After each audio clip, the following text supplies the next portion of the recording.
Comment sais-tu que ton invocation est exaucée? Ou que ton œuvre est acceptée? Ou que Dieu est satisfait de toi?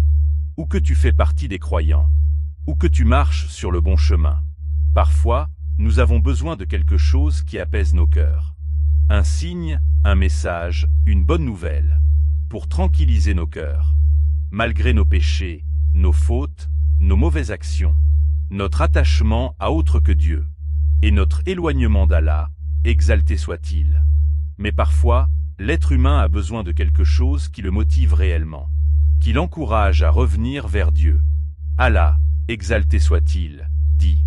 C'est lui qui a fait descendre la sérénité dans les cœurs des croyants afin qu'ils augmentent leur foi avec leur foi.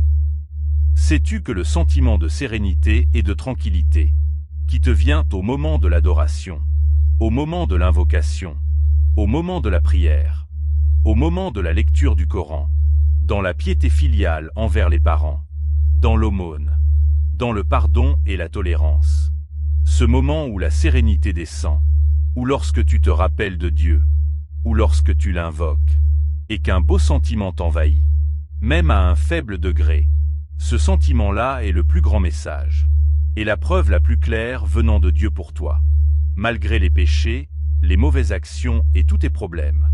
Ne dis pas « Dieu n'accepte pas de moi » ou « ce sentiment n'est pas vrai ». Non, car c'est une promesse de Dieu, et Dieu dit à propos de lui-même. C'est lui qui a fait descendre la sérénité dans les cœurs des croyants. C'est-à-dire que Dieu l'a fait descendre dans ton cœur, et que tu es réellement croyant. Pourquoi? Afin que ta foi augmente avec ta foi. Ajoute à cela que Dieu, exalté soit-il, dit. Ô mes serviteurs qui avez commis des excès à votre propre détriment, ne désespérez pas de la miséricorde d'Allah.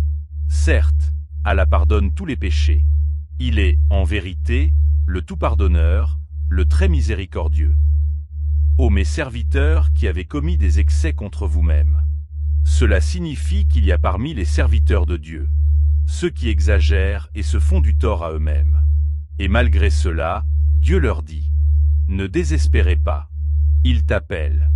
Regarde la douceur de l'expression, la douceur de l'invitation venant de Dieu, exalté soit-il, pour que tu saches que tu n'es pas insignifiant auprès de Dieu. Et malgré tes péchés, malgré tes erreurs, il continue à t'appeler, à t'envelopper de sa douceur, de sa miséricorde et de sa générosité.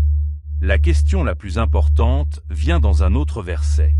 Le moment n'est-il pas venu pour ceux qui ont cru que leur cœur s'humilie au rappel de Dieu et à ce qui est descendu de la vérité? Il n'y a aucune excuse. La voix de Satan et les murmures, qui sont dans ton esprit ou dans ton âme, doivent se taire. Lorsque tu te rappelles de la douceur et de la miséricorde de Dieu, lorsqu'il te dit « c'est impossible », « c'est trop difficile », « ce n'est pas possible », « Dieu ne me pardonnera pas », ceci est une mauvaise opinion de Dieu. Dieu dit « ne désespérez pas de la miséricorde de Dieu », c'est-à-dire que malgré tes péchés, tes erreurs et tes problèmes, ne désespère pas, mais tu as besoin d'une intention sincère, d'une détermination honnête, d'un véritable abandon à Dieu, d'un retour sincère vers lui, et d'actions sincères.